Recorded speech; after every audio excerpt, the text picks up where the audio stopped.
Hello ಸ್ನೇಹಿತರೆ, ನಿಮಗೆಲ್ಲರಿಗೂ Siddhartha competitors ಅಕಾಡೆಮಿಗೆ ಸ್ವಾಗತ. ಈ ಒಂದು ವಿಡಿಯೋದಲ್ಲಿ 2019ನೇ ವರ್ಷಕ್ಕೆ ಸಂಬಂಧಿಸಿರತಕ್ಕಂತ ಮಾರ್ಚ್ ತಿಂಗಳ ಪ್ರಚಲಿತ ಘಟನೆಗಳು ಮತ್ತು ಮಾದರಿ ಪ್ರಶ್ನೆಗಳು ಮತ್ತು ವಿವರಣಾತ್ಮಕ ಉತ್ತರಗಳ ಬಗ್ಗೆ ತಿಳ್ಕೊಳ್ಳೋಣ. ಮೊದಲನೇ ಪ್ರಶ್ನೆ, ಕೆಳಗಿನ ಯಾವ ವರ್ಷ ಜಿನೀವಾ ಒಪ್ಪಂದ ನಡೆಯಿತು? Option A 1945, option B 1949, option C 1952, option D 1960. ಸರಿಯಾದ ಉತ್ತರ ಬಂದ್ಬಿಟ್ಟು ಆಪ್ಷನ್ ಬಿ 1949. ಜಿನೀವಾ ಸಭೆಯು 1949ರಲ್ಲಿ ನಡೆಯಿತು. ಇಲ್ಲಿ ಯುದ್ಧ ಕೈದಿಗಳಿಗೆ ಸಂಬಂಧಿಸಿದ ಕೆಲವು ಒಪ್ಪಂದಗಳನ್ನು ಸಹಿ ಹಾಕಲಾಯಿತು. ಯುದ್ಧ ಕೈದಿಗಳಿಗೆ ಸಂಬಂಧಿಸಿರ್ತಕ್ಕಂಥದ್ದೇ. ಇದರಲ್ಲಿ ಯುದ್ಧ ಮಾಡುತ್ತಿರುವ ಯಾವುದೇ ರಾಷ್ಟ್ರವಿರಬಹುದು ಮಾನವೀಯತೆಯಿಂದ ನಡೆದುಕೊಳ್ಳಬೇಕು. ಯುದ್ಧದ ಸಂದರ್ಭದಲ್ಲಿ ಬಂದಿಗಳಾದ ನಾಗರಿಕರು, ವೈದ್ಯಕೀಯ ಸಿಬ್ಬಂದಿ, ಯುದ್ಧದಲ್ಲಿ ಭಾಗಿಯಾಗಿರುವ ಸೈನಿಕರು, ಯುದ್ಧ ಕೈದಿಗಳು ಮತ್ತು ಗಾಯಾಳುಗಳಾಗಿರುವ ಮತ್ತು ಅನಾರೋಗ್ಯ ಪೀಡಿತರಾಗಿರುವ ಸೈನಿಕರ ಜೊತೆಯಲ್ಲಿ ಮಾನವೀಯತೆಯಿಂದ ನಡೆದುಕೊಳ್ಳಬೇಕೆಂದು ಜಿನೀವಾ ಒಪ್ಪಂದ ಸಾರಾಂಶ ಆಗಿರ್ತಕ್ಕಂಥದ್ದು. ಸೊ ಜಿನೀವಾ ಒಪ್ಪಂದಕ್ಕೆ ಎಲ್ಲಾ ರಾಷ್ಟ್ರಗಳು ಸಹಿ ಹಾಕಿರ್ತಕ್ಕಂಥದ್ದು. ಎರಡನೇ ಪ್ರಶ್ನೆ, ಕೆಳಗಿನ ಯಾವ ರಾಷ್ಟ್ರದಲ್ಲಿ ಹಬಲ್ ಟೆಲಿಸ್ಕೋಪ್ ಮೀರಿಸುವ SKA ನಿರ್ಮಾಣವಾಗುತ್ತಿದೆ? ಆಪ್ಷನ್ ಮೊದಲನೇ ಸ್ಟೇಟ್ಮೆಂಟ್ ಅಮೆರಿಕ, ಎರಡನೇದು ಆಸ್ಟ್ರೇಲಿಯಾ, ಮೂರನೇ ದಕ್ಷಿಣ ಆಫ್ರಿಕಾ, ನಾಲ್ಕನೇದು ಭಾರತ. ಸರಿಯಾದ ಉತ್ತರಗಳು 1 ಮತ್ತು 3, ಆಪ್ಷನ್ ಬಿ 2 ಮತ್ತು 3, ಆಪ್ಷನ್ ಸಿ 1, 2 ಮತ್ತು 3, ಆಪ್ಷನ್ ಡಿ ಮೇಲಿನ ಎಲ್ಲವೂ. ಸರಿಯಾದ ಉತ್ತರ ಬಂದ್ಬಿಟ್ಟು ಆಪ್ಷನ್ ಬಿ 2 ಮತ್ತು 3. ಆಸ್ಟ್ರೇಲಿಯಾ ಮತ್ತು ದಕ್ಷಿಣ ಅಮೆರಿಕದಲ್ಲಿ ಈ ಒಂದು ಹಬಲ್ ಟೆಲಿಸ್ಕೋಪ್ ಮೀರಿಸುವಂತ SKA ನಿರ್ಮಾಣ ಆಗ್ತಾ ಇದೆ. ವಿಶ್ವದಲ್ಲಿ ಅತಿ ದೊಡ್ಡ radio telescope square kilometre array SKA ನಿರ್ಮಾಣ ಕಾರ್ಯ ಬಹುತೇಕ ಮುಕ್ತಾಯ ಹಂತ ತಲುಪಿದೆ. ಪಶ್ಚಿಮ ಆಸ್ಟ್ರೇಲಿಯಾದ ಮರುಭೂಮಿ ಹಾಗೂ ದಕ್ಷಿಣ ಆಫ್ರಿಕಾದಲ್ಲಿ SKA ನಿರ್ಮಾಣವಾಗುತ್ತಿದ್ದು, Commonwealth society and industrial research organisation CSIRO ನಿರ್ಮಾಣ ಕಾರ್ಯ ವಹಿಸಿರ್ತಕ್ಕಂಥದ್ದು. ಮೂರನೇ ಪ್ರಶ್ನೆ, ಮಹಮ್ಮದ್ ಬುಹಾರಿ ಕೆಳಗಿನ ಯಾವ ರಾಷ್ಟ್ರದ ಅಧ್ಯಕ್ಷರಾಗಿ ಆಯ್ಕೆಯಾದರು? Option A Indonesia, option B Egypt, option C Nigeria, option D Dakshina Africa. ಸರಿಯಾದ ಉತ್ತರ ಬಂದ್ಬಿಟ್ಟು ಆಪ್ಷನ್ ಸಿ ನೈಜೀರಿಯಾ.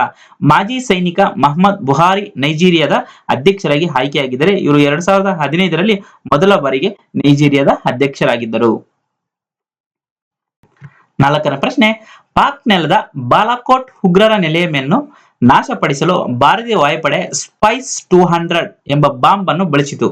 ಕೆಳಗಿನ ಯಾವ ರಾಷ್ಟ್ರ ಇದನ್ನು ನಿರ್ಮಿಸಿತು? Option A Bharat, option B Russia, option C America, option D Israel. ಸರಿಯಾದ ಉತ್ತರ ಬಂದ್ಬಿಟ್ಟು ಆಪ್ಷನ್ ಡಿ ಇಸ್ರೇಲ್. ಸೊ ಈ spice 200 smart precise impact cost effective ಅಂದರೆ ಅತ್ಯಾಧುನಿಕ, ನಿಖರ, ಪರಿಣಾಮಕಾರಿ ಮತ್ತು ಅಗ್ಗದ ಬಾಂಬ್ ಎಂದರ್ಥ.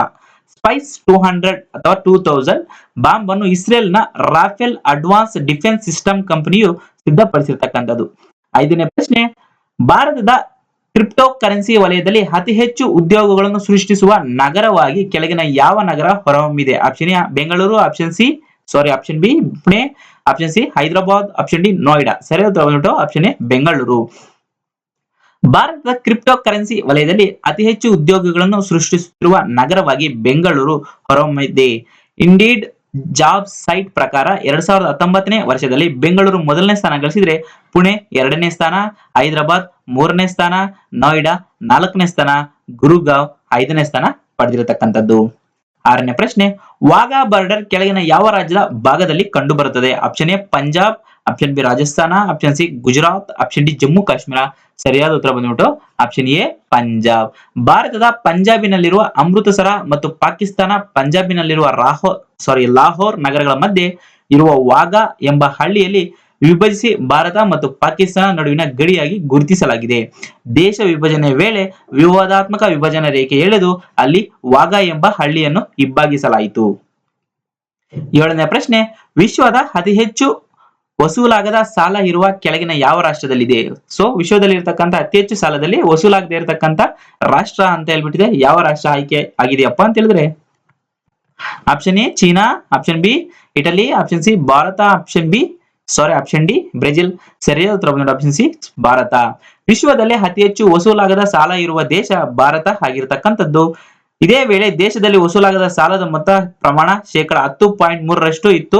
ಈ ವಿಷಯದಲ್ಲಿ ಇಟಲಿ 2ನೇ ಸ್ಥಾನದಲ್ಲಿದೆ. ವಸೂಲಾಗದ ದೇಶಗಳಲ್ಲಿ 2ನೇ ಸ್ಥಾನದಲ್ಲಿ ಇಟಲಿ ಸಹ ಇರತಕ್ಕಂಥದ್ದು. ಎಂಟನೇ ಪ್ರಶ್ನೆ, ರಾಜ್ಯದಲ್ಲಿ ಹೊಸದಾಗಿ ಎಷ್ಟು ತಾಲೂಕುಗಳು ರಚಿಸಲು ರಾಜ್ಯ ಸರ್ಕಾರ ಆದೇಶ ಹೊರಡಿಸಿದೆ?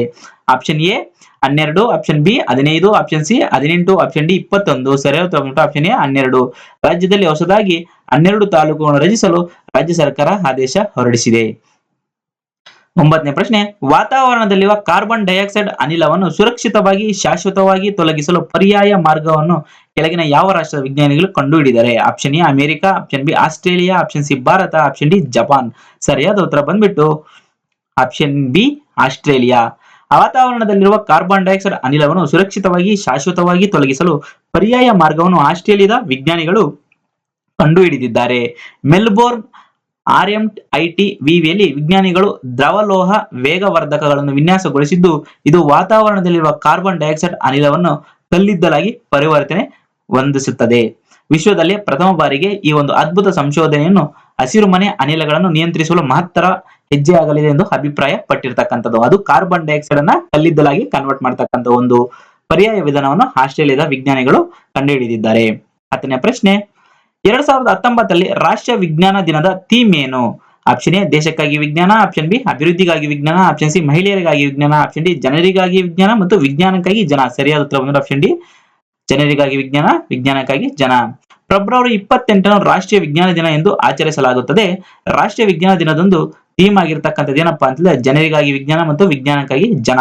ಫೆಬ್ರವರಿ 28ರಂದು ಕೇಂದ್ರ ಸರ್ಕಾರ ಸ್ಟಾರ್ ಯೋಜನೆಯನ್ನು ಜಾರಿಗೆ ತಂದಿದೆ. 11ನೇ ಪ್ರಶ್ನೆ, ಈ ಕೆಳಗಿನ ಯಾವ ಕಂಪನಿಯು ಭಾರತದ ನಂಬರ್ 1 ಸ್ಪೋರ್ಟ್ಸ್ ವೇರ್ ಬ್ರ್ಯಾಂಡ್ ಆಗಿ ಹೊರಹೊಮ್ಮಿದೆ? ಸ್ಪೋರ್ಟ್ಸ್ ವೇರ್ ಬ್ರ್ಯಾಂಡ್ ಆಗಿ. Option A Puma, option B Woodland, option C Nike, option D Adidas. ಸರಿಯಾದ ಉತ್ತರ ಬಂದ್ಬಿಟ್ಟು ಆಪ್ಷನ್ ಎ ಪೂಮಾ. ಪ್ರತಿಸ್ಪರ್ಧಿ ಅಡಿಡಾಸ್ ಹಿಂದಿಕ್ಕಿರುವ ಪೂಮಾ ಭಾರತದ ನಂಬರ್ 1 ಸ್ಪೋರ್ಟ್ಸ್ ವೇರ್ ಬ್ರ್ಯಾಂಡ್ ಆಗಿ ಹೊರಹೊಮ್ಮಿದೆ. ಜರ್ಮನ್ ಮೂಲದ ಈ ಕಂಪನಿ ಭಾರತವೇ ಅತಿ ದೊಡ್ಡ ಮಾರುಕಟ್ಟೆ ಆಗಿರತಕ್ಕಂಥದ್ದು ಈ ಒಂದು ಪೂಮಾ ಕಂಪನಿಗೆ. 12ನೇ ಪ್ರಶ್ನೆ, ಭಾರತದ ಶ್ರೇಷ್ಠ ನಾಟಕಕಾರರಾದ ಮಹೇಶ್ ಎಲ್ ಕುಂಚರ್ ಅವರು 2019ನೇ ಸಾಲಿನ Mahindra excellence in theatre awards ಭಾಜನರಾಗಿದ್ದಾರೆ. ಇವರು ಯಾವ ರಾಜ್ಯದವರು? Option A Karnataka, option B Maharashtra, option C Kerala, option D Andhra Pradesh. ಸರಿಯಾದ ಉತ್ತರ ಬಂದ್ಬಿಟ್ಟು ಆಪ್ಷನ್ ಬಿ ಮಹಾರಾಷ್ಟ್ರ. ಭಾರತದ ಶ್ರೇಷ್ಠ ನಾಟಕಕಾರರಾದ ಮಹೇಶ್ ಎಲ್ ಕುಂಚರ್ ಅವರು 2019ನೇ ಸಾಲಿನ ಪ್ರತಿಷ್ಠಿತ Mahindra excellence in theatre awards ಭಾಜನರಾಗಿದ್ದರೆ ಮರಾಠಿ ರಂಗಭೂಮಿಯಲ್ಲಿ ತಮ್ಮದೇ ಆದ ಛಾಪನ್ನು ಸಹ ಇವರು ಮೂಡಿಸಿರ್ತಕ್ಕಂಥವ್ರು. 300ಕ್ಕೂ ಹೆಚ್ಚು ನಾಟಕಗಳು ಮತ್ತು ಕೆಲವು ಪ್ರಬಂಧಗಳನ್ನು ಬರೆದಿದ್ದಾರೆ. ನಾಟಕಗಳು ಅವರು ಬರೆದಿರ್ತಕ್ಕಂಥ ಸುಲ್ತಾನ, ಜಂಬೂರ, ರುದ್ರವರ್ಷ, ಕೈಫಿಯತ್, ಯತಾನಗರ್, ಗಾರ್ಬೋ, ಪಾರ್ಟಿ, ಯಗಾಂತ ಸೊನಾಟ ಮುಂತಾದವು. ಪ್ರಬಂಧ ಸಂಕಲನಗಳು ಯಾವ್ದಪ್ಪ? ಮೌನರಾಗ, ಪಶ್ಚಿಮ ಪ್ರಭ ಮತ್ತು ಬ್ಯಾಚ್ ಟ್ರಿಂಬನ್ ಇತ್ಯಾದಿ ಪ್ರಬಂಧ ಸಂಕಲನಗಳನ್ನು ಸಹ ಅವರು ಬರೆದಿರ್ತಕ್ಕಂಥವ್ರು. ಸೊ ಈ ಮಹೇಶ್ ಎಲ್ ಕುಂಚರ್ ಅವರು ಮಹಾರಾಷ್ಟ್ರಕ್ಕೆ ಸೇರಿರ್ತಕ್ಕಂಥವರು. 13ನೇ ಪ್ರಶ್ನೆ, ಕೆಳಗಿನ ಯಾವ ದಿನಾಂಕವನ್ನು ವನ್ಯಜೀವಿ ದಿನ ಎಂದು ಆಚರಿಸಲಾಗುತ್ತದೆ? Option A March 1, option B March 3, option C March 5, option D March 10. ಸರಿಯಾದ ಉತ್ತರ ಬಂದ್ಬಿಟ್ಟು ಆಪ್ಷನ್ ಬಿ ಮಾರ್ಚ್ 3ರಂದು ವನ್ಯಜೀವಿ ದಿನ ಅಂತ ಆಚರಣೆ ಮಾಡ್ತಾರೆ. 2013ರಿಂದ ಡಿಸೆಂಬರ್ 20ರಂದು ವಿಶ್ವಸಂಸ್ಥೆಯ ಸಾಮಾನ್ಯ ಸಭೆಯಲ್ಲಿ ಒಂದು ಡಿಸಿಷನ್ ತಗೊಂತಾರೆ. ವಿಶ್ವ ವನ್ಯಜೀವಿ ಸಂರಕ್ಷಣಾ ಚರ್ಚೆಗಳಾಗಿ ಪ್ರತಿ ವರ್ಷ ಮಾರ್ಚ್ 3ರಂದು ವಿಶ್ವ ವನ್ಯಜೀವಿ ದಿನವನ್ನಾಗಿ ಆಚರಿಸಲು ಕ್ರಮವನ್ನು ಕೈಗೊಳ್ತಾರೆ. ವಿಶ್ವ ವನ್ಯಜೀವಿ ದಿನ ಯಾವ್ದಪ್ಪ ಅಂದ್ರೆ ಮಾರ್ಚ್ 3ರಂದು. 14ನೇ ಪ್ರಶ್ನೆ, ಕೇಂದ್ರ ಸರ್ಕಾರ ಶ್ರೇಯಸ್ ಪೋರ್ಟಲ್ ಅನ್ನು ಅಭಿವೃದ್ಧಿಪಡಿಸಿದೆ. ಇದು ಕೆಳಗಿನ ಯಾವುದಕ್ಕೆ ಸಂಬಂಧಿಸಿದೆ? ಆಪ್ಷನ್ ಎ ಕ್ರೀಡೆ ಪ್ರೋತ್ಸಾಹ ನೀಡಲು, ಆಪ್ಷನ್ ಬಿ ಮಹಿಳೆಯರಿಗೆ ಕೈಗಾರಿಕೆ ತರಬೇತಿ ಒದಗಿಸುವ ಪೋರ್ಟಲ್, ಆಪ್ಷನ್ ಸಿ ಆಗಷ್ಟೇ ಪದವಿ ಮುಗಿಸಿ ವಿದ್ಯಾರ್ಥಿಗಳಿಗೆ ಕೈಗಾರಿಕೆಗಳಲ್ಲಿ ತರಬೇತಿ ಅವಕಾಶಗಳನ್ನು ಒದಗಿಸುವ ಪೋರ್ಟಲ್, ಆಪ್ಷನ್ ಡಿ ಮೇಲಿನ ಯಾವುದು ಅಲ್ಲ. ಸರಿಯಾದ ಉತ್ತರ ಆಪ್ಷನ್ ಸಿ ಆಗಷ್ಟೇ ಪದವಿ ಮುಗಿಸಿ ವಿದ್ಯಾರ್ಥಿಗಳಿಗೆ ಕೈಗಾರಿಕೆ ತರಬೇತಿ ನೀಡುವ ಒಂದು ಅವಕಾಶವನ್ನು ಒದಗಿಸತಕ್ಕಂಥ ಪೋರ್ಟಲ್ ಈ ಒಂದು ಕೇಂದ್ರ ಸರ್ಕಾರದ ಶ್ರೇಯಸ್ ಪೋರ್ಟಲ್. ಆಗಷ್ಟೇ ಪದವಿ ಮುಗಿಸಿ ವಿದ್ಯಾರ್ಥಿಗಳಿಗೆ ಕೈಗಾರಿಕೆ ತರಬೇತಿ ಅವಕಾಶವನ್ನು ಒದಗಿಸುವ ಶ್ರೇಯಸ್ ಹೆಸರಿನ ಪೋರ್ಟಲ್ ಅನ್ನು ಕೇಂದ್ರ ಮಾನವ ಸಂಪನ್ಮೂಲ ಅಭಿವೃದ್ಧಿ ಸಚಿವಾಲಯ ಹೊರತಂದಿರತಕ್ಕಂಥದ್ದು. 15ನೇ ಪ್ರಶ್ನೆ, ಭಾರತದ ಲೆಗ್ ಸ್ಪಿನ್ ಮಾಂತ್ರಿಕ ಅನಿಲ್ ಕುಂಬ್ಳೆ ಐಸಿಸಿ ಕ್ರಿಕೆಟ್ ಸಮಿತಿಯ ಮುಖ್ಯಸ್ಥರಾಗಿ ಮರು ಆಯ್ಕೆಯಾಗಿದ್ದಾರೆ. ಅವರು ಎಷ್ಟು ವರ್ಷಗಳ ಕಾಲ ಐಸಿಸಿ ಕ್ರಿಕೆಟ್ ಸಮಿತಿಯ ಮುಖ್ಯಸ್ಥರನ್ನಾಗಿ ನೇಮಕ ಮಾಡಲಾಗಿದೆ? ಆಪ್ಷನ್ ಎ 2 ವರ್ಷ, ಆಪ್ಷನ್ ಬಿ 3 ವರ್ಷ, ಆಪ್ಷನ್ ಸಿ 4 ವರ್ಷ, ಆಪ್ಷನ್ ಡಿ 5 ವರ್ಷ. ಸರಿಯಾದ ಉತ್ತರ ಬಂದ್ಬಿಟ್ಟು ಆಪ್ಷನ್ ಬಿ 3 ವರ್ಷ. ಭಾರತದ ಮಾಂತ್ರಿಕ ಲೆಗ್ ಸ್ಪಿನ್ನರ್ ಅನಿಲ್ ಕುಂಬ್ಳೆ ಅವರು ಐಸಿಸಿ ಕ್ರಿಕೆಟ್ ಸಮಿತಿಯ ಮುಖ್ಯಸ್ಥರಾಗಿ 3 ವರ್ಷಗಳ ಕಾಲ ಮತ್ತೆ ಅನಿಲ್ ಕುಂಬ್ಳೆ ಅವರನ್ನು ಐಸಿಸಿ ಕ್ರಿಕೆಟ್ ಸಮಿತಿಯ ಮುಖ್ಯಸ್ಥರನ್ನಾಗಿ ಮಾಡಲಾಗಿದೆ. 14ನೇ ಪ್ರಶ್ನೆ, ಇಸ್ಲಾಮಿಕ್ ಸಹಕಾರ ಸಂಘ ಆರ್ಗನೈಸೇಷನ್ ಆಫ್ ಇಸ್ಲಾಮಿಕ್ ಕಂಟ್ರೀಸ್ ಕೆಳಗಿನ ಯಾವ ವರ್ಷದಲ್ಲಿ ಸ್ಥಾಪನೆಯಾಯಿತು? 1969, option B 1972, option C 1980, option D 1992. ಸರಿಯಾದ ಉತ್ತರ ಬಂದ್ಬಿಟ್ಟು ಆಪ್ಷನ್ ಎ 1969. ಇಸ್ಲಾಮಿಕ್ ಸಹಕಾರ ಸಂಘ ಮಾರ್ಚ್ 1 ಮತ್ತು 2ರಂದು ಆಯೋಜಿಸಿದ 2 ದಿನಗಳ ವಿದೇಶಾಂಗ ಸಚಿವರ ಸಭೆಯಲ್ಲಿ 50 ವರ್ಷಗಳ ನಂತರ ಇದೇ ಮೊದಲ ಬಾರಿಗೆ ಭಾರತದ ವಿದೇಶಾಂಗ ಸಚಿವೆ ಸುಷ್ಮಾ ಸ್ವರಾಜ್ ಅವರು ಗೌರವ ಅತಿಥಿಯಾಗಿ ಪಾಲ್ಗೊಂಡಿದ್ದರು. ಇಸ್ಲಾಮಿಕ್ ದೇಶಗಳಲ್ಲದ ಒಗ್ಗೂಡಿ 1969ರಲ್ಲಿ ಇಸ್ಲಾಮಿಕ್ ಸಹಕಾರ ಸಂಘಟನೆ ಸ್ಥಾಪಿಸಿಕೊಂಡಿದ್ದವು. ಈ ಸಂಘಟನೆಯು 57 ರಾಷ್ಟ್ರಗಳು ಸದಸ್ಯತ್ವವನ್ನು ಹೊಂದಿರತಕ್ಕಂಥದ್ದು. 17ನೇ ಪ್ರಶ್ನೆ, ಕೆಳಗಿನ ಯಾವ ವರ್ಷ ಮುಂದಿನ ಏಷ್ಯನ್ ಗೇಮ್ಸ್ ನಡೆಯಲಿದೆ? Option A 2020, option B 2021, option C 2022, option D 2023. ಸರಿಯಾದ ಉತ್ತರ ಬಂದ್ಬಿಟ್ಟು ಆಪ್ಷನ್ ಸಿ 2022. 2022 ಮುಂದಿನ ಏಷ್ಯನ್ ಗೇಮ್ಸ್ ನಡೆಯಲಿದೆ. ಕ್ರಿಕೆಟ್ ಕ್ರೀಡೆಗೆ 2022 ಹಾಂಗ್ ಜೌ ಏಷ್ಯನ್ ಗೇಮ್ಸ್ ವೇಳೆ ಮರಳಲು ವೇದಿಕೆ ಸಿದ್ಧವಾಗಿದೆ. 2020 ಏಷ್ಯನ್ ಕ್ರೀಡಾ ಕಾರ್ಯಕ್ರಮದಲ್ಲಿ ಕ್ರಿಕೆಟ್ ಸೇರ್ಪಡೆಗೊಂಡಿದೆ. ಸೊ ನೆಕ್ಸ್ಟ್ ಏಷ್ಯನ್ ಗೇಮ್ಸ್ ಅಲ್ಲಿ ಕ್ರಿಕೆಟ್ ಸಹ ಸೇರಿಸಿರ್ತಕ್ಕಂಥದ್ದು ಅಂತ ಈ ಒಂದು ಏಷ್ಯನ್ ಗೇಮ್ಸ್ ತಿಳಿಸಿರ್ತಕ್ಕಂಥದ್ದು ಫೆಡರೇಷನ್. 18ನೇ ಪ್ರಶ್ನೆ, ಈ ಕೆಳಗಿನ ದಿನಾಂಕವನ್ನು ಮಲ್ಟಿಪಲ್ ಪರ್ಸನಾಲಿಟಿ ದಿನ ಎಂದು ಆಚರಿಸಲಾಗುತ್ತದೆ. Option A March 5, option B March 10, option C March 15, option D March 20. ಸರಿಯಾದ ಉತ್ತರ ಬಂದ್ಬಿಟ್ಟು option A March 5. March 5 multiple personality day ಅಥವಾ ಬಹು ವ್ಯಕ್ತಿತ್ವದ ದಿನವನ್ನಾಗಿ ಜಗತ್ತಿನೆಲ್ಲೆಡೆ ಆಚರಿಸಲಾಗುತ್ತದೆ. ಕೆಲವರಿಗೆ ಒಂದಕ್ಕಿಂತ ಹೆಚ್ಚು ವ್ಯಕ್ತಿತ್ವ ಇರುತ್ತದೆ. ಅಂದರೆ ಸಂಖ್ಯೆ 2, 3, 10, 20, ಕೆಲವೊಮ್ಮೆ 90ಕ್ಕೂ ಹೋಗಬಹುದು. ವೈದ್ಯಕೀಯ ಕ್ಷೇತ್ರದಲ್ಲಿ ಈ ಬಹು ವ್ಯಕ್ತಿತ್ವದ ಒಂದು ಸಮಸ್ಯೆಯಾಗಿ ಗುರುತಿಸಿರ್ತಕ್ಕಂಥದ್ದು. 19ನೇ ಪ್ರಶ್ನೆ, ಬ್ರಿಕ್ಸ್ ಪೇ ಪೈಲಟ್ ಯೋಜನೆ ಕೆಳಗಿನ ಯಾವ ರಾಷ್ಟ್ರದಲ್ಲಿ ಪರೀಕ್ಷಾರ್ಥ ನಡೆಯಲಿದೆ? Option A Bharat, option B ದಕ್ಷಿಣ Africa, option C Brazil, option D China. ಸರಿಯಾದ ಉತ್ತರ ಬಂದ್ಬಿಟ್ಟು ದಕ್ಷಿಣ ಆಫ್ರಿಕಾ. ಬ್ರಿಕ್ಸ್ ರಾಷ್ಟ್ರಗಳು ಬ್ರಿಕ್ಸ್ ಪೇ ಅಂತಕ್ಕಂಥ ಒಂದು ಜಂಟಿ ಪಾವತಿ ವ್ಯವಸ್ಥೆಯನ್ನು ಅಭಿವೃದ್ಧಿಪಡಿಸಿದೆ. ಇದರಿಂದ ಪಶ್ಚಿಮಾತ್ಯ ರಾಷ್ಟ್ರಗಳ ಪಾವತಿ ಸೇವೆ ಮೇಲೆ ಅವಲಂಬನೆ ತಗ್ಗಲಿದೆ. ರಷ್ಯಾ ನೇರ ಹೂಡಿಕೆ ನಿಧಿ RDIF ವಿಶೇಷ ಆನ್ಲೈನ್ ವಾಲೆಟ್ ಬ್ರಿಕ್ಸ್ ಪೇ ಅಭಿವೃದ್ಧಿಪಡಿಸಿದ್ದು, ಇದಕ್ಕೆ ಬ್ರಿಕ್ಸ್ ನ 5 ದೇಶಗಳು ರಾಷ್ಟ್ರೀಯ ಪಾವತಿ ವ್ಯವಸ್ಥೆಯ ಕ್ಲೌಡ್ ಪ್ಲಾಟ್ಫಾರ್ಮ್ ಮೂಲಕ ಜೋಡಿಸುವ ಪ್ರಕ್ರಿಯೆ ನಡೆದಿದೆ. ಬ್ರಿಕ್ಸ್ ಪೇ ಪೈಲಟ್ ಯೋಜನೆ ದಕ್ಷಿಣ ಆಫ್ರಿಕಾದಲ್ಲಿ ಏಪ್ರಿಲ್ ನಿಂದ ಪರೀಕ್ಷಾರ್ಥ ನಡೆಯಲಿದೆ. 20ನೇ ಪ್ರಶ್ನೆ, 2019ನೇ ಸಾಲಿನ ಅನಾಕ್ರು ಪ್ರಶಸ್ತಿಗೆ ಕೆಳಗಿನ ಯಾರು ಆಯ್ಕೆಯಾದರು? Option A Chidananda Murthy, option B professor KS Nisar Ahmed, option C Chandrashekhar Kambar, option D ಮೇಲಿನ ಯಾವುದೂ ಅಲ್ಲ. ಸರಿಯಾದ ಉತ್ತರ option B professor KS Nisar Ahmed. 25ನೇ ಪ್ರಶ್ನೆ, 2018ನೇ ವರ್ಷದಲ್ಲಿ ಅತಿ ಹೆಚ್ಚು ಮಾಲಿನ್ಯ ದಾಖಲಾದ ರಾಜಧಾನಿ ಎಂಬ ಖ್ಯಾತಿಗೆ ಕೆಳಗಿನ ಯಾವ ನಗರ ಪಾತ್ರವಾಗಿದೆ? Option A Dhaka, option B Delhi, option C Tokyo, option D Jayawardenepura. ಸರಿಯಾದ Delhi.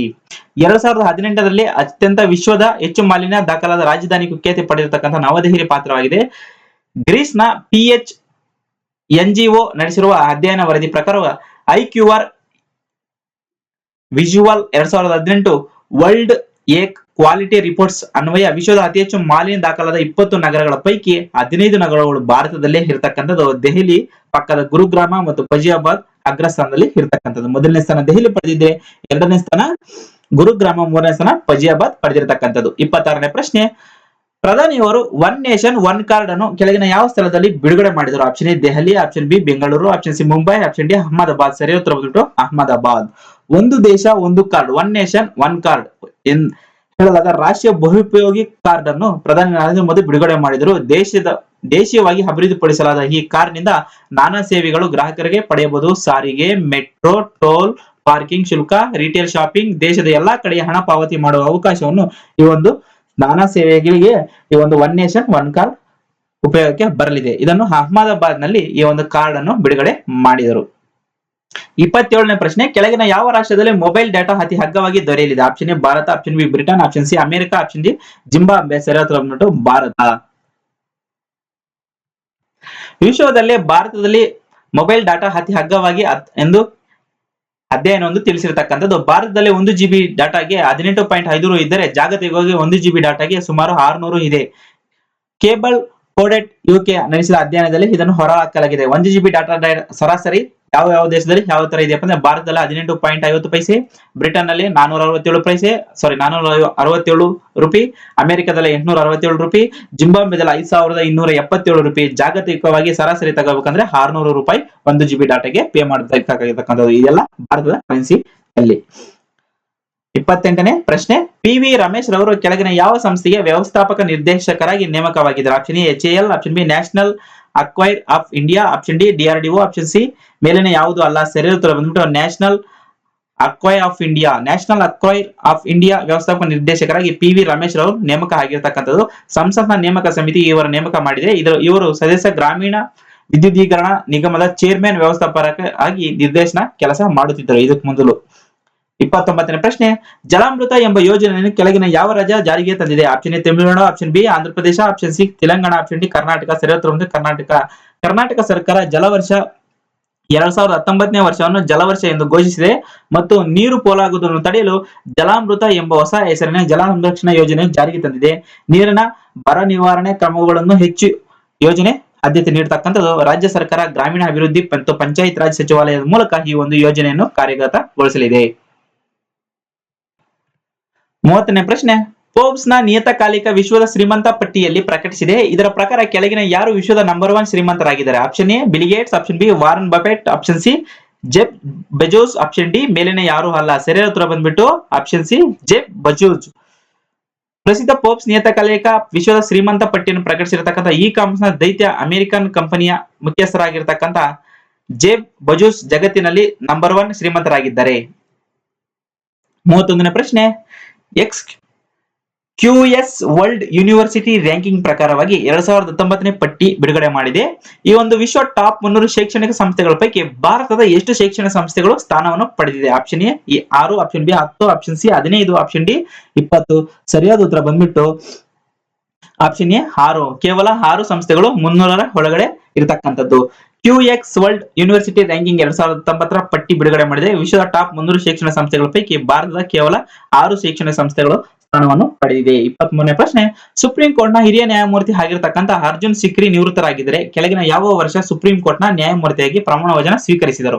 Option A 2013, option B 2014, option C 2015, option D 2016. ಸರಿಯಾದ ಉತ್ತರ ಆಪ್ಷನ್ ಎ 2013. ಸುಪ್ರೀಂ ಕೋರ್ಟ್ ನ ಹಿರಿಯ ನ್ಯಾಯಮೂರ್ತಿ ಆಗಿರತಕ್ಕಂಥ ಅರ್ಜುನ್ ಕುಮಾರ್ ಸಿಕ್ರಿ ನಿವೃತ್ತರಾಗಿದ್ದರೆ 2013 ಏಪ್ರಿಲ್ 12ರಂದು ಸುಪ್ರೀಂ ಕೋರ್ಟ್ ನ ನ್ಯಾಯಮೂರ್ತಿಯಾಗಿ ಪ್ರಮಾಣ ವಚನ ಸ್ವೀಕರಿಸಿದರು. ಮೊದಲು ಪಂಜಾಬ್ ಮತ್ತು ಹರಿಯಾಣ ಹೈಕೋರ್ಟ್ ನ ಮುಖ್ಯ ನ್ಯಾಯಮೂರ್ತಿಯಾಗಿ ಸಹ ಇವರು ಕೆಲಸ ಮಾಡಿದರು. 33ನೇ ಪ್ರಶ್ನೆ, ಕೆಳಗಿನ ಯಾರಿಗೆ ಕಿತ್ತೂರು ರಾಣಿ ಚೆನ್ನಮ್ಮ ಪ್ರಶಸ್ತಿ ನೀಡಲಾಗಿದೆ? Option A Sudhamurthy, option B Anupama Niranjan, option C Janakamma, option D ಮೇಲಿನ ಯಾರು ಅಲ್ಲ. ಸರಿಯಾದ ಉತ್ತರ ಬಂದ್ಬಿಟ್ಟು ಜಾನಕಮ್ಮ. ಗಿರಿಜನ ಸರ್ವತೋಮುಖ ಅಭಿವೃದ್ಧಿಗಾಗಿ ಹೋರಾಡಿರ್ತಕ್ಕಂಥ ಗಿರಿಜನ ಮಹಿಳೆ ಆಗಿರ್ತಕ್ಕಂಥ ಜಾನಕಮ್ಮ ಅವರಿಗೆ ಈ ಸಾಲಿನ ಕಿತ್ತೂರು ರಾಣಿ ಚೆನ್ನಮ್ಮ ಅವರ ಪ್ರಶಸ್ತಿಯನ್ನು ನೀಡಲಾಗಿದೆ. 34ನೇ ಪ್ರಶ್ನೆ, ಅಜಿತ್ ಸಿಂಗ್ ರವರು ಕೆಳಗಿನ ಯಾವ ರಾಜ್ಯದ ಮೊದಲ ಲೋಕಾಯುಕ್ತರಾಗಿ ಆಯ್ಕೆಯಾಗಿದ್ದಾರೆ? Option A Paschima Bangala, option B Odisha, option C Gujarat, option D Tamil Nadu. ಸರಿಯಾದ ಉತ್ತರ ಬಂದ್ಬಿಟ್ಟು ಒಡಿಶಾ. ಒಡಿಶಾ ಮೊದಲ ಲೋಕಾಯುಕ್ತರಾಗಿ ಗುವಾಹಟಿ ಉಚ್ಚ ನ್ಯಾಯಾಲಯದ ಮಾಜಿ ಮುಖ್ಯಮಂತ್ರಿ ಆಗಿರ್ತಕ್ಕಂಥ ಅಜಿತ್ ಸಿಂಗ್ ಅವರು ನೇಮಕ ಆಗಿದ್ದಾರೆ. 35ನೇ ಪ್ರಶ್ನೆ, ಕೆಳಗಿನ ಯಾರು ಯಶವಂತ್ ರಾವ್ ಚೌಹಾಣ್ ರಾಷ್ಟ್ರೀಯ ಪುರಸ್ಕಾರ ಆಯ್ಕೆಯಾಗಿದ್ದಾರೆ? Option A Bimal Jalan, option B Raghuram Rajan, option C Shaktikanta Das, option D ಮೇಲಿನ ಯಾರು ಅಲ್ಲ. ಸರಿಯಾದ ಉತ್ತರ ಬಂದ್ಬಿಟ್ಟು ಆಪ್ಷನ್ ಬಿ ರಘುರಾಮ್ ರಾಜನ್. ದೇಶದ ಆರ್ಥಿಕತೆ ಬೆಳವಣಿಗೆ ನೀಡಿದ ಕೊಡುಗೆಯನ್ನು ಪರಿಗಣಿಸಿ ಭಾರತೀಯ ರಿಸರ್ವ್ ಬ್ಯಾಂಕ್ ನ ಮಾಜಿ ಗವರ್ನರ್ ಆಗಿರ್ತಕ್ಕಂಥ ರಘುರಾಮ್ ರಾಜನ್ ಅವರನ್ನು 2018ನೇ ಸಾಲಿನ ಯಶವಂತ್ ರಾವ್ ಚೌಹಾಣ್ ರಾಷ್ಟ್ರೀಯ ಪುರಸ್ಕಾರ ಆಯ್ಕೆ ಮಾಡಲಾಗಿರ್ತಕ್ಕಂಥದ್ದು. 36ನೇ ಪ್ರಶ್ನೆ, ಕೆಳಗಿನ ಯಾವ ದಿನಾಂಕವನ್ನು ಅಂತಾರಾಷ್ಟ್ರೀಯ ಮಹಿಳಾ ದಿನ ಎಂದು ಆಚರಿಸಲಾಗುತ್ತದೆ? Option A March 8, option B March 10, option C March 12, option D March 14. ಸರಿಯಾದ ಉತ್ತರ ಬಂದ್ಬಿಟ್ಟು ಆಪ್ಷನ್ ಎ ಮಾರ್ಚ್ 8. ಮಾರ್ಚ್ 8ನೇ ತಾರೀಕನ್ನು ಪ್ರತಿ ವರ್ಷ ಮಾರ್ಚ್ 8 ವಿಶ್ವದಾದ್ಯಂತ ಅಂತಾರಾಷ್ಟ್ರೀಯ ಮಹಿಳಾ ದಿನ ಎಂದು ಆಚರಿಸಲಾಗುತ್ತದೆ. ಶೈಕ್ಷಣಿಕ, ಸಾಮಾಜಿಕ, ರಾಜಕೀಯ ಹಾಗೂ ಹೀಗೂ ಪ್ರತಿಯೊಂದು ಕ್ಷೇತ್ರದಲ್ಲಿ ತನ್ನದೇ ಆದ ಛಾಪು ಮೂಡಿಸಿದ ಮಹಿಳೆಯರ ಸಾಧನೆಯನ್ನು ಗುರುತಿಸಿ ಅವರಿಗೆ ದಿನವನ್ನು ಅರ್ಪಿಸಲಾಗಿದೆ. 37ನೇ ಪ್ರಶ್ನೆ, ಶಿರಸಿ ಸುಪಾರಿಗೆ ಭೌಗೋಳಿಕ ಮಾನ್ಯತೆ ದೊರೆತಿದೆ. ಇದು ಕೆಳಗಿನ ಯಾವ ರಾಜ್ಯದ್ದು? Option A Tamil Nadu, option B Karnataka, option C Kerala, option D Andhra Pradesh. ಸರಿಯಾದ ಉತ್ತರ ಕರ್ನಾಟಕ. ಶಿರಸಿ ಅಡಿಕೆ, ಶಿರಸಿ ಸುಪಾರಿ ಅಂತ ಸಹ ಕರೀತಾರೆ. ಶಿರಸಿ ಅಡಿಕೆ ಅಥವಾ ಶಿರಸಿ ಸುಪಾರಿ ಅಂತ ಸಹ ಕರೀತಾರೆ. ಇದು ಸಹ ಇಂಪಾರ್ಟೆಂಟ್ ಆಗಿರ್ತಕ್ಕಂಥ ಒಂದು ಕ್ವಶನ್ ಆಗಿರ್ತಕ್ಕಂಥದ್ದು. ಇದು ಭೌಗೋಳಿಕ ಮಾನ್ಯತೆ ದೊರೆತಿದೆ. GI ಟ್ಯಾಗ್ ಅನ್ನ ಅಳವಡಿಸತಕ್ಕಿರ್ತಕ್ಕಂಥದ್ದು ಈ ಶಿರಸಿ ಸುಪಾರಿ ಅಥವಾ ಶಿರಸಿ ಅಡಿಕೆಗೆ. ಜಿಡಿಗೆ ಅಡಿಕೆಯನ್ನು ಸೇರ್ಪಡೆಗೊಂಡಿರುವುದರಿಂದ ಅಡಿಕೆ ಉತ್ಕೃಷ್ಟತೆ ಎಂದು ಸಾಬೀತಾಗಿರುವುದರ ಜೊತೆಗೆ ಬೆಳೆಯುವ ಜನಪ್ರಿಯತೆಯನ್ನು ಹೆಚ್ಚಾಗುತ್ತದೆ ಮತ್ತು ಬೇರೆ ಬೇರೆ ಕಡೆಯಿಂದ ಬರುವ ಕಳಪೆ ಅಡಿಕೆಯನ್ನು ಬೆರೆಸಿ ಮಾರುವ ಪ್ರಕ್ರಿಯೆಯ ಕಡಿವಾಣ ಬೀಳಲಿದೆ. 38ನೇ ಪ್ರಶ್ನೆ, 4ನೇ ಆಂಗ್ಲೋ ಮೈಸೂರು ಯುದ್ಧ ಕೆಳಗಿನ ಯಾವ ವರ್ಷ ನಡೆಯಿತು? Option A 1782, option B 1788, option C 1792, option D 1799. ಸರಿಯಾದ ಉತ್ತರ ಬಂದ್ಬಿಟ್ಟು 1799. 1882ರಿಂದ 1799 ಬ್ರಿಟಿಷರಿಗೆ ಸಿಂಹ ಸ್ವಪ್ನವಾಗಿರ್ತಕ್ಕಂಥ ಬ್ರಿಟಿಷ್ ಟಿಪ್ಪು ಸುಲ್ತಾನ್ ಶ್ರೀರಂಗಪಟ್ಟಣದಲ್ಲಿ ನಡೆದ 4ನೇ ಆಂಗ್ಲೋ ಮೈಸೂರು ಯುದ್ಧ 1799ರಲ್ಲಿ ಮೃತಪಟ್ಟಿದ್ದರು. ಈ ಯುದ್ಧದಲ್ಲಿ 21 ಗುಂಡು ಸಂಗ್ರಹದ ಬಂದೂಕು ಮತ್ತು ಚಿನ್ನದ ಹಿಡಿ ಇರುವಂತಹ ಖಡ್ಗವನ್ನು ಟಿಪ್ಪು ಬಳಸಿದ್ದರು. ಯುದ್ಧದ ಬಳಿಕ ಬ್ರಿಟಿಷ್ ಈಸ್ಟ್ ಇಂಡಿಯಾ ಕಂಪನಿ ಟಿಪ್ಪುವಿನ ಅರಮನೆಯನ್ನು ಕೊಳ್ಳೆ ಹೊಡೆದು ಅಮೂಲ್ಯ ವಸ್ತುಗಳನ್ನು ಇಂಗ್ಲೆಂಡ್ಗೆ ಸಾಗಿಸಿತು. ಇದನ್ನು ಹರಾಜು ಮಾಡಲು ಮುಂದಾಗಿದೆ. 39ನೇ ಪ್ರಶ್ನೆ, ಟೊಮೆಟೊ ರಕ್ಷಣೆಗೆ ಕೆಳಗಿನ ಯಾವ ಹೂ ಬೆಳೆಯು ಸೂಕ್ತ ಎಂದು ವಿಜ್ಞಾನಿಗಳು ತಿಳಿಸಿದ್ದಾರೆ? ಆಪ್ಷನ್ ಎ ಚೆಂಡು ಹೂ, ಆಪ್ಷನ್ ಬಿ ಗುಲಾಬಿ, ಆಪ್ಷನ್ ಸಿ ಮಲ್ಲಿಗೆ, ಆಪ್ಷನ್ ಡಿ ಮೇಲಿನ ಯಾವುದು ಅಲ್ಲ. ಸರಿಯಾದ ಉತ್ತರ ಬಂದ್ಬಿಟ್ಟು ಆಪ್ಷನ್ ಎ ಚೆಂಡು ಹೂ. ಪ್ರಮುಖ ವಾಣಿಜ್ಯ ಬೆಳೆ ಆಗಿರ್ತಕ್ಕಂಥ ಟೊಮೆಟೊ ಕಂಠವಾಗಿರುವ ಬೂದು ಬಣ್ಣದ ರೋಗಕ್ಕೆ ಸರಳ ಪರಿಹಾರ ಕಂಡುಹಿಡಿಯುವಲ್ಲಿ ವಿಜ್ಞಾನಿಗಳು ಯಶಸ್ವಿಯಾಗಿದ್ದಾರೆ. ಟೊಮೆಟೊ ಬೆಳೆಯು ಬದಿಗಳಲ್ಲಿ ಚೆಂಡು ಹೂಗಳನ್ನು ಮಿಶ್ರ ಬೆಳೆಯಾಗಿ ಬೆಳೆಯುವುದರಿಂದ ಬೂದು ಬಣ್ಣದ ರೋಗವನ್ನು ಹತೋಟಿಯಲ್ಲಿ ತರಬಹುದು ಎಂದು ನ್ಯೂ ಕ್ಯಾಸ್ಟಲ್ ವಿವಿ ವಿಜ್ಞಾನಿಗಳು ಹೇಳಿದ್ದಾರೆ.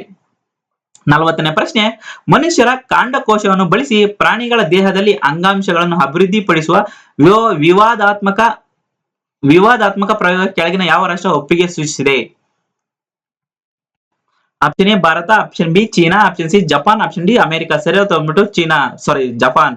ಏನಪ್ಪಾ ಇದು ಮನುಷ್ಯನ ಕಾಂಡಕೋಶ ಅಂತ ಹೇಳಿದ್ರೆ ಸ್ಟೆಮ್ ಸೆಲ್ಸ್ ಅನ್ನು ಬಳಸಿ ಪ್ರಾಣಿ ದೇಹದಲ್ಲಿ ಒಂದು ಅಂಗವನ್ನು ಬೆಳೆಸತಕ್ಕಂಥದ್ದು, ಆ ಅಂಗವನ್ನು ಮತ್ತೆ ಮನುಷ್ಯನಿಗೆ ಅಳವಡಿಸತಕ್ಕಂಥದ್ದು. ಮನುಷ್ಯನ ಕಾಂಡಕೋಶಗಳನ್ನು ಬಳಸಿ ಪ್ರಾಣಿ ದೇಹದಲ್ಲಿ ಅಂಗಾಂಶಗಳನ್ನು ಅಭಿವೃದ್ಧಿಪಡಿಸುವ ವಿವಾದಾತ್ಮಕ ಪ್ರಯೋಗವನ್ನು ಜಪಾನ್ ಸರ್ಕಾರ ಒಪ್ಪಿಗೆ ಸೂಚಿಸಿದೆ. ಇದಕ್ಕಾಗಿ ಜಪಾನ್ ಶಿಕ್ಷಣ ಮತ್ತು ವೈಜ್ಞಾನಿಕ ಸಚಿವಾಲಯ ಸಂಶೋಧನಾ ಮಾರ್ಗಸೂಚಿಯನ್ನು ಬಿಡುಗಡೆ ಮಾಡಿರ್ತಕ್ಕಂಥದ್ದು. 41ನೇ ಪ್ರಶ್ನೆ, ಇಸ್ರೇಲ್ನ CNES ಸಂಸ್ಥೆಗಳು ಕೆಳಗಿನ ಯಾವ ಒಪ್ಪಂದವನ್ನು ಮಾಡಿಕೊಂಡಿದೆ? ಆಪ್ಷನ್ ಎ ಸಾಗರ ಕಣ್ಗಾವಲು, ಆಪ್ಷನ್ 2 ಗಗನಯಾನ ಯೋಜನೆ ತರಬೇತಿ. ಸರಿಯಾದ ಉತ್ತರ ಬಂದ್ಬಿಟ್ಟು ಆಪ್ಷನ್ 1 ಸರಿ, 2 ಸರಿ, 1 ಮತ್ತು 2 ಸರಿ, 1 ಮತ್ತು 2 ತಪ್ಪು. ಸರಿಯಾದ ಉತ್ತರ ಬಂದ್ಬಿಟ್ಟು ಆಪ್ಷನ್ ಸಿ 1 ಮತ್ತು 2 ಸರಿ. ಇಸ್ರೇಲ್ ಮತ್ತು ಫ್ರಾನ್ಸ್ ನ ಸ್ಪೇಸ್ ಏಜೆನ್ಸಿ CNES ಮುಂದಾಗಿದ್ದು ಪರಸ್ಪರ ಒಪ್ಪಂದಕ್ಕೆ ಸಹಿಯನ್ನು ಹಾಕಿದೆ. ಸಾಗರ ಕಣ್ಗಾವಲು ಹಿಂದೂ ಸಾಗರದಲ್ಲಿ ವಾಣಿಜ್ಯ ನೌಕೆಗಳು ದಟ್ಟಣೆ ಅಧಿಕವಾಗಿದ್ದು ಸಾಗರದಲ್ಲಿ ಹಡಗುಗಳು ಪತ್ತೆ ಹಚ್ಚಲು, ಗುರುತಿಸುವಿಕೆ, ಅವುಗಳ ಪಯಣದ ದಿಕ್ಕನ್ನು ಟ್ರ್ಯಾಕ್ ಮಾಡಲು ಭಾರತದ ಸಾಗರ ಕಣ್ಗಾವಲು ಕೇಂದ್ರವನ್ನು ಸ್ಥಾಪಿಸಲಾಗಿದೆ. ಉಪಗ್ರಹಗಳು ಚಿತ್ರಿಸುವ ಗುಣಮಟ್ಟದ ಛಾಯಾಚಿತ್ರಗಳನ್ನು ಪರಸ್ಪರ ಹಂಚಿಕೊಳ್ಳಲಿದೆ. ಗಗನ ಯೋಜನೆಗೆ ತರಬೇತಿ. ಭಾರತದ ಮಹತ್ವಾಕಾಂಕ್ಷೆ ಗಗನಯಾನ ಯೋಜನೆಗೆ ಬೆಂಬಲ ತುಂಬಲು ಇಸ್ರೋ ಮತ್ತು CNES ಒಪ್ಪಂದಕ್ಕೆ ಸಹಿ ಹಾಕಿವೆ. ಒಪ್ಪಂದದ ಅನುಸಾರ ಗಗನಯಾನ ಯೋಜನೆಯಲ್ಲಿ ಪಾಲ್ಗೊಳ್ಳುವ ಭಾರತೀಯ ಸಂಶೋಧಕರಿಗೆ ಫ್ರಾನ್ಸ್ನ ಟೌಲೌಸ್ ಬಾಹ್ಯಾಕಾಶ ಕೇಂದ್ರದಲ್ಲಿ ತರಬೇತಿಯನ್ನು ಸಹ ನೀಡಲಿದೆ. 42ನೇ ಪ್ರಶ್ನೆ, ಕೇಂದ್ರೀಯ ಕೈಗಾರಿಕೆ ಭದ್ರತಾ ಪಡೆ CISF ಕೆಳಗಿನ ಯಾವ ವರ್ಷ ಸ್ಥಾಪಿಸಲಾಯಿತು? Option A March 1969 March 10, option B 1970 March 10, option C 1971 March 10, option D 1981 March 10. ಸರಿಯಾದ ಉತ್ತರ ಬಂದು ಆಪ್ಷನ್ ಎ 1969 ಮಾರ್ಚ್ 10. ಭಾರತದ ಸಂಸತ್ತಿನ ಕಾಯ್ದೆಯಡಿ 1969 ಮಾರ್ಚ್ 10ರಂದು CISF ಸ್ಥಾಪಿಸಲಾಯಿತು. ಕೇಂದ್ರ ಗೃಹ ಸಚಿವಾಲಯ ಅಧೀನದಡಿ CISF ಕಾರ್ಯನಿರ್ವಹಿಸುತ್ತದೆ. ಇದರ ಪ್ರಧಾನ ಕೇಂದ್ರ ಕಚೇರಿ ದೆಹಲಿಯಲ್ಲಿರ್ತಕ್ಕಂಥದ್ದು. ಕೇಂದ್ರ ಕೈಗಾರಿಕೆ ಭದ್ರತಾ ಪಡೆಯು ಸಂಸ್ಥಾಪನಾ ದಿನ ಪ್ರತಿ ವರ್ಷ ಮಾರ್ಚ್ 10ರಂದು ಆಚರಿಸಲಾಗುತ್ತದೆ. ಸಮುದ್ರ ಮಾರ್ಗ, ಜಲಮಾರ್ಗ ಸೇರಿದ ಪ್ರಮುಖ ಸ್ಥಾವರಗಳಲ್ಲಿ ರಕ್ಷಣೆಯನ್ನು ಜವಾಬ್ದಾರಿ ಹೊಂದಿರತಕ್ಕಂಥ ಒಂದು ವಿಂಗ್ ಆಗಿರ್ತಕ್ಕಂಥದ್ದು. 43ನೇ ಪ್ರಶ್ನೆ, ಅಜಿತ್ ಕುಮಾರ್ ಮೊಹಂತಿ ಕೆಳಗಿನ ಯಾವ ಸಂಸ್ಥೆಯ ನಿರ್ದೇಶಕರಾಗಿದ್ದಾರೆ? Option A HAL, option B DRDO, option C BEL, option D ಮೇಲಿನ ಯಾವುದು ಅಲ್ಲ. ಸರಿಯಾದ ಉತ್ತರ ಬಂದ್ಬಿಟ್ಟು ಆಪ್ಷನ್ ಡಿ ಮೇಲಿನ ಯಾವುದು ಅಲ್ಲ. ಬಾಬಾ ಅಣು ಸಂಶೋಧನಾ ಕೇಂದ್ರ ನಿರ್ದೇಶಕರಾಗಿ ಅಜಿತ್ ಕುಮಾರ್ ಮೊಹಂತಿ ಅವರು ಆಯ್ಕೆಯಾಗಿದ್ದಾರೆ. ಕೇಂದ್ರ ಕ್ಯಾಬಿನೆಟ್ ನೇಮಕಾತಿ ಸಮಿತಿ ಇವರನ್ನು ನೇಮಕ ಮಾಡಿದೆ. ಇವರು 3 ವರ್ಷಗಳು ಈ ಹುದ್ದೆಯಲ್ಲಿ ಇರತಕ್ಕಂಥದ್ದು. ಸೊ ಇವರು ಬಾಬಾ ಅಣು ಸಂಶೋಧನಾ ಕೇಂದ್ರ ನಿರ್ದೇಶಕರಾಗಿ ಆಯ್ಕೆ ಆಗಿರ್ತಕ್ಕಂಥವ್ರು ಈ ಒಂದು ಅಜಿತ್ ಕುಮಾರ್ ಮೊಹಂತಿ. 44ನೇ ಪ್ರಶ್ನೆ, ಕೇಂದ್ರ ಚುನಾವಣಾ ಆಯೋಗವನ್ನು ಕೆಳಗಿನ ಯಾವ ವರ್ಷ ಸ್ಥಾಪಿಸಲಾಯಿತು? Option A 1948, option B 1950, option C 1955, option D 1956. ಸರಿಯಾದ ಉತ್ತರ ಬಂದ್ಬಿಟ್ಟು ಆಪ್ಷನ್ ಬಿ 1950. ಚುನಾವಣಾ ಆಯೋಗವು ಭಾರತ ದೇಶದ ಅತ್ಯುನ್ನತ ಸಂವಿಧಾನಿಕ ಅಧಿಕಾರವುಳ್ಳ ಸಂಸ್ಥೆಯಾಗಿರ್ತಕ್ಕಂಥದ್ದು. ಇದನ್ನು 1950 ಜನವರಿ 26ರಂದು ಸ್ಥಾಪಿಸಲಾಯಿತು. ದೇಶದ ನ್ಯಾಯಯುತ ಮತ್ತು ನಿಷ್ಪಕ್ಷಪಾತವಾದ ಚುನಾವಣೆ ನಡೆಸುವ ಜವಾಬ್ದಾರಿ ಹೊಂದಿರತಕ್ಕಂಥದ್ದು. 45ನೇ ಪ್ರಶ್ನೆ, ಭಾರತೀಯ ಮೂಲದ ಅಮೆರಿಕದ ಪದ್ಮಲಕ್ಷ್ಮಿ ರವರು ಕೆಳಗಿನ ಯಾವ ಸಂಸ್ಥೆಯ ರಾಯಭಾರಿಯಾಗಿದ್ದಾರೆ? Option A UNDP, option B FAO, option C IMF, option D ಮೇಲಿನ ಯಾವುದು ಅಲ್ಲ. ಸರಿಯಾದ ಉತ್ತರ ಬಂದ್ಬಿಟ್ಟು ಆಪ್ಷನ್ ಎ ಯುಎನ್ಡಿಪಿ. ಸೊ ಭಾರತೀಯ ಮೂಲದ ಅಮೆರಿಕ ಲೇಖಕಿ, ನಟಿ ಮತ್ತು ರೂಪದರ್ಶಿ, ಟಿವಿ ನಿರೂಪಕಿ ಹಾಗೂ ಆಹಾರ ತಜ್ಞೆ ಆಗಿರತಕ್ಕಂತ ಪದ್ಮಲಕ್ಷ್ಮಿ ಅವರು ಯುಎನ್ಡಿಪಿನ ನೂತನ ಸದ್ಭಾವನಾ ರಾಯಭಾರಿಯಾಗಿ ವಿಶ್ವ ಮಹಿಳಾ ದಿನದಂದು ನೇಮಕ ಮಾಡಲಾಗಿದೆ. ಆಪ್ಷನ್ ಸಿ 20 ವರ್ಷ. ಹಸಿರು ಮನೆ ಅನಿಲಗಳ ಹೊರಸೂಸುವಿಕೆಯನ್ನು ನಿಯಂತ್ರಿಸುವ ಹಾಗೂ ಜನ ಸಾಮಾನ್ಯರಿಗೆ ವಿದ್ಯುತ್ ಸೌಕರ್ಯಗಳನ್ನು ದೃಢಪಡಿಸುವ ನಿಟ್ಟಿನಲ್ಲಿ ಭಾರತ ಸರ್ಕಾರ ಇಂಡಿಯಾ ಕೂಲಿಂಗ್ ಆಕ್ಷನ್ ಪ್ಲಾನ್ ರೂಪಿಸಿದೆ. ಇಂಡಿಯಾ ಕೂಲಿಂಗ್ ಆಕ್ಷನ್ ಪ್ಲಾನ್ 20 ವರ್ಷ ದೃಷ್ಟಿಕೋನವನ್ನು ಹೊಂದಿರಲಿದೆ. ಇದು ವಿವಿಧ ಕ್ಷೇತ್ರಗಳ ಹಸಿರುಮನೆ ಅನಿಲಗಳನ್ನು ಬಿಡುಗಡೆ ಮಾಡುವ ಮತ್ತು ನಿಯಂತ್ರಿಸುವ ಗುರಿಯನ್ನು ಸಹ ಈ ಒಂದು ಆಕ್ಷನ್ ಪ್ಲಾನ್ ಹೊಂದಿರತಕ್ಕಂಥದ್ದು. 49ನೇ ಪ್ರಶ್ನೆ, ರಾಷ್ಟ್ರೀಯ ಕಾನೂನು ಸೇವಾ ಪ್ರಾಧಿಕಾರ ವ್ಯವಸ್ಥಾಪಕ ಅಧ್ಯಕ್ಷೆಯನ್ನು ಕೆಳಗಿನ ಯಾರು ಆಯ್ಕೆ ಮಾಡ್ತಾರೆ? ಆಪ್ಷನ್ ಎ ಸುಪ್ರೀಂ ಕೋರ್ಟ್ ನ ಮುಖ್ಯ ನ್ಯಾಯಾಧೀಶರು, ಆಪ್ಷನ್ ಬಿ ರಾಷ್ಟ್ರಪತಿಗಳು, ಆಪ್ಷನ್ ಸಿ ಪ್ರಧಾನಮಂತ್ರಿ ಅವರು, ಆಪ್ಷನ್ ಡಿ ಸಚಿವ ಸಂಪುಟ. ಸರಿಯಾದ ಉತ್ತರ ಬಂದ್ಬಿಟ್ಟು ಆಪ್ಷನ್ ಬಿ ರಾಷ್ಟ್ರಪತಿಯವರು ಆಯ್ಕೆ ಮಾಡ್ತಾರೆ. ರಾಷ್ಟ್ರೀಯ ಕಾನೂನು ಸೇವಾ ಪ್ರಾಧಿಕಾರ ಅಧ್ಯಕ್ಷರನ್ನು ರಾಷ್ಟ್ರಪತಿಯವರು ಆಯ್ಕೆ ಮಾಡ್ತಾರೆ. ರಾಷ್ಟ್ರೀಯ ಕಾನೂನು ಸೇವಾ ಪ್ರಾಧಿಕಾರ ವ್ಯವಸ್ಥಾಪಕ ಅಧ್ಯಕ್ಷರನ್ನು ರಾಷ್ಟ್ರಪತಿಯವರು ಆಯ್ಕೆ ಮಾಡುತ್ತಾರೆ. ಇತ್ತೀಚೆಗೆ ಸುಪ್ರೀಂ ಕೋರ್ಟ್ ನ ನ್ಯಾಯಮೂರ್ತಿ ಆಗಿರತಕ್ಕಂಥ ಎಸ್.ಎ. ಬೊಬ್ಡೆ ಅವರು ರಾಷ್ಟ್ರೀಯ ಕಾನೂನು ಸೇವಾ ಪ್ರಾಧಿಕಾರ ವ್ಯವಸ್ಥಾಪಕ ಅಧ್ಯಕ್ಷರನ್ನಾಗಿ ನೇಮಕ ಮಾಡಲಾಗಿದೆ. 50ನೇ ಮತ್ತು ಕೊನೆಯ ಪ್ರಶ್ನೆ, ಕರ್ನಾಟಕ ಮಾಲಿನ್ಯ ನಿಯಂತ್ರಣ ಮಂಡಳಿ ನಡೆಸಿರುವ ಅಧ್ಯಯನದ ಪ್ರಕಾರ ರಾಜ್ಯ ಎಷ್ಟು ನದಿಗಳು ಕಲುಷಿತವಾಗಿದೆ? Option A 17, option B 21, option C 25, option D 29. ಸರಿಯಾದ ಉತ್ತರ ಬಂದ್ಬಿಟ್ಟು ಆಪ್ಷನ್ ಎ 17. ಕರ್ನಾಟಕ ಮಾಲಿನ್ಯ ನಿಯಂತ್ರಣ ಮಂಡಳಿ ನಡೆಸಿರುವ ಅಧ್ಯಯನದಲ್ಲಿ ರಾಜ್ಯದ 17 ನದಿಗಳು ಕಲುಷಿತವಾಗಿದೆ ಎಂಬುದನ್ನು ತಿಳಿದು ಬಂದಿದೆ. ಯಾವ ಯಾವ ನದಿಗಳಪ್ಪ 17 ನದಿಗಳು ಅಂದ್ರೆ ಕೃಷ್ಣ, ಭದ್ರಾವತಿ, ಕಾವೇರಿ, ಮಲಪ್ರಭಾ, ಲಕ್ಷ್ಮಣ ತೀರ್ಥ, ಶಿಂಷಾ, ಅರ್ಕಾವತಿ, ಕುಮಾರಧಾರ, ನೇತ್ರ, ತುಂಗಾ, ಯಗಚಿ ಸೇರಿ ಪ್ರಮುಖ ನದಿಗಳು ಭಾರಿ ಪ್ರಮಾಣದಲ್ಲಿ ತ್ಯಾಜ್ಯವನ್ನು ಸೇರ್ಪಡೆ ಆಗಿ ಕಲುಷಿತ ಆಗಿರತಕ್ಕಂಥದ್ದು ಅಂತ ನಮ್ಮ ಕರ್ನಾಟಕ ಮಾಲಿನ್ಯ ನಿಯಂತ್ರಣ ಮಂಡಳಿ ನಡೆಸಿರ್ತಕ್ಕಂಥ ಅಧ್ಯಯನದ ತಿಳಿದು ಬಂದಿರತಕ್ಕಂಥದ್ದು. 17 ನದಿಗಳು ಕಲುಷಿತ ಹೊಂದಿರತಕ್ಕಂಥದ್ದು ಅಂತ ಹೇಳ್ಬಿಟ್ಟಿದೆ. ಹಲೋ ಸ್ನೇಹಿತರೆ, ಇಲ್ಲಿವರೆಗೂ ವಾಚ್ ಮಾಡಿದಕ್ಕೆ ನಿಮ್ಗೆಲ್ಲರಿಗೂ ಧನ್ಯವಾದ. ಈ ವಿಡಿಯೋದಲ್ಲಿ ಇರ್ತಕ್ಕಂಥ PDF ಏನಾನ ಬೇಕು ಅಂದ್ರೆ ನಾನು ಕಂಪ್ಲೀಟ್ ಆಗಿ ಮಾರ್ಚ್ ತಿಂಗಳು ಕಂಪ್ಲೀಟ್ ಆದ್ಮೇಲೆ ಒಂದು ತಿಂಗಳ PDF ಅನ್ನು ಅಪ್ಡೇಟ್ ಮಾಡ್ತೀನಿ ನಮ್ಮ ಟೆಲಿಗ್ರಾಮ್ ಚಾನಲ್ ಅಲ್ಲಿ. ನಮ್ಮ ಟೆಲಿಗ್ರಾಮ್ ಚಾನಲ್ ಹೆಸರು ಸಿದ್ಧಾರ್ಥ ಕಾಂಪಿಟೇಟರ್ಸ್ ಅಕಾಡೆಮಿ. ಈ ವಿಡಿಯೋ ನಿಮ್ಗೆ ಇಷ್ಟ ಆಗಿದೆ ಅನ್ಕೊಳ್ಳೋದು, ಇಷ್ಟ ಆಗಿದೆ ದಯವಿಟ್ಟು ಚಾನಲ್ ಅನ್ನು ಸಬ್ಸ್ಕ್ರೈಬ್ ಮಾಡಿ, ನಿಮ್ ಫ್ರೆಂಡ್ ಜೊತೆ ಶೇರ್ ಮಾಡಿ, ಲೈಕ್ ಬಟನ್ ಪ್ರೆಸ್ ಮಾಡಿ. ನಿಮಗೆ ಬೇಗ ನೋಟಿಫಿಕೇಶನ್ ಬೇಕಾ ಅಂತ ಹೇಳಿದ್ರೆ ಪಕ್ಕದಲ್ಲಿ ಇರತಕ್ಕಂಥ ಬೆಲ್ ಐಕನ್ ಅನ್ನು ಸಹ ಪ್ರೆಸ್ ಮಾಡಿ. ಎಲ್ಲರಿಗೂ ಮತ್ತೊಮ್ಮೆ ಧನ್ಯವಾದಗಳು.